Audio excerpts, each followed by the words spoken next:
Hi, everybody. Welcome. On the 28th of March, we've got a full supermoon coming up in Libra. It's a supermoon because it's very close to the Earth. So it has a strong effect on the tides, on the tectonic plates, and also on us and our emotional state. The moon is about the emotions. It's about what you're feeling. And Libra has to do with your relationships, all relationships. And because the sun at the time of a full moon is in the opposite sign, the sun is in Aries. On the 20th of March, we have the equinox at 0 degrees of Aries. So we've got a lot of Aries energy. Not only that, we've got Venus in Aries and Chiron in Aries at the time of this full moon. So what you are looking at very much will be your relationship with yourself. And because Chiron is next to Venus and the sun, this is all about healing those inner wounds. Healing whichever chakra some emotion may wish to express itself. And as we build up to full moon energy, often there are more emotions that want to be released. So allow whatever is coming up in terms of old traumas, old pains that you might have held on to, an old relationship, an old breakup that may be causing you to repeat similar patterns in other relationships.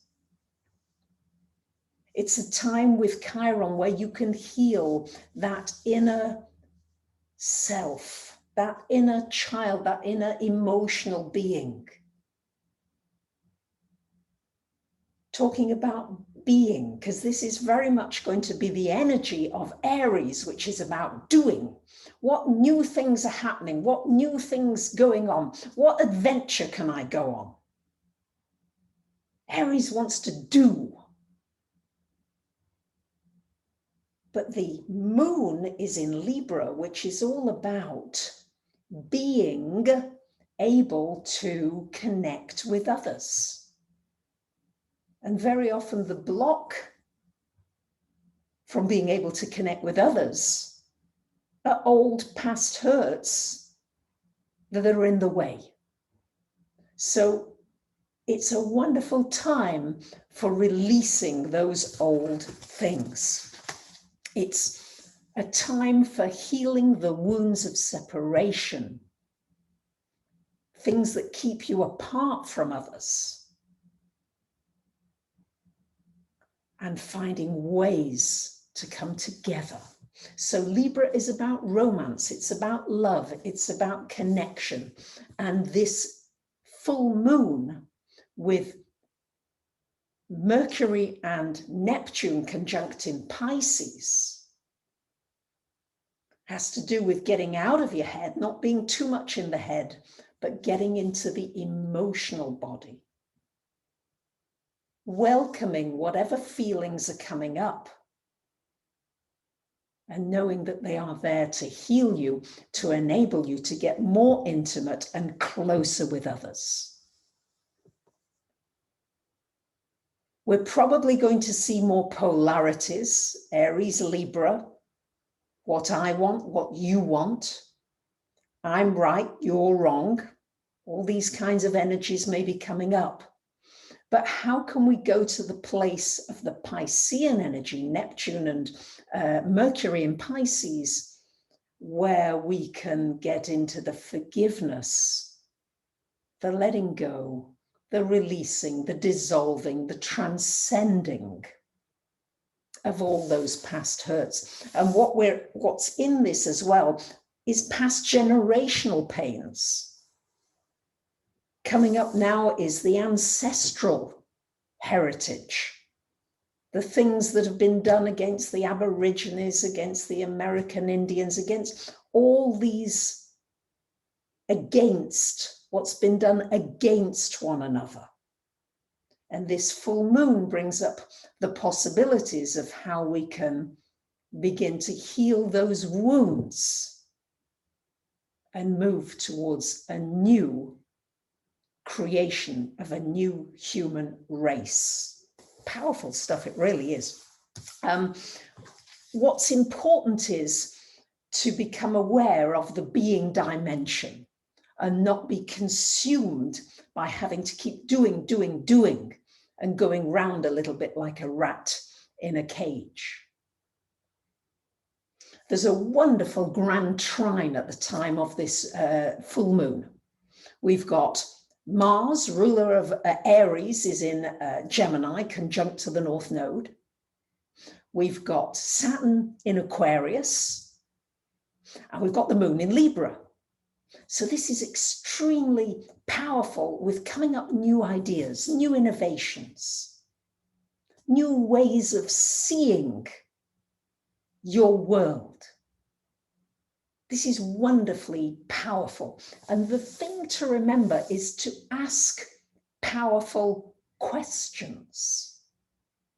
Not necessarily to look for the answers immediately, but to ask empowering questions and then give yourself permission to receive what comes in.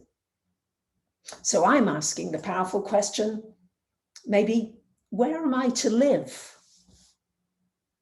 And much as my mind wants to get an answer, yes, and you may be asking those kinds of questions. Where am I to live?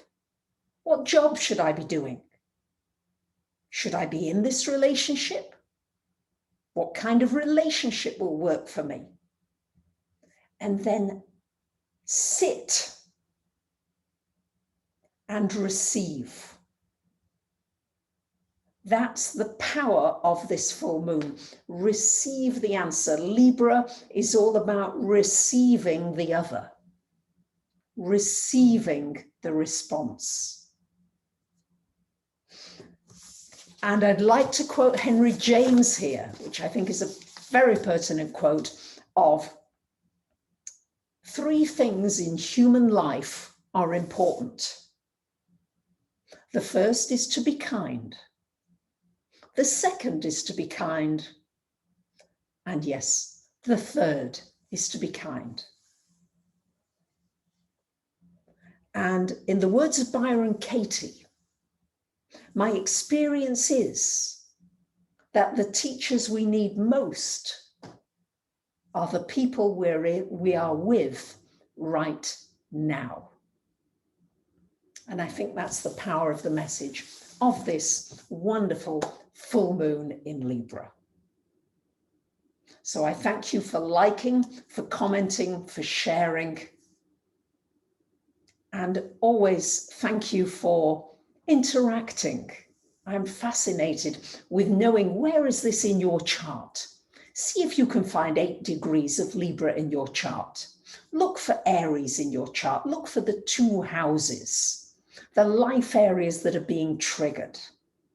And make some comments below. Let's, in the true Libra form, let's interact and let's see the world from different perspectives. Thank you so much for listening. Much love from my heart to yours. Bye for now.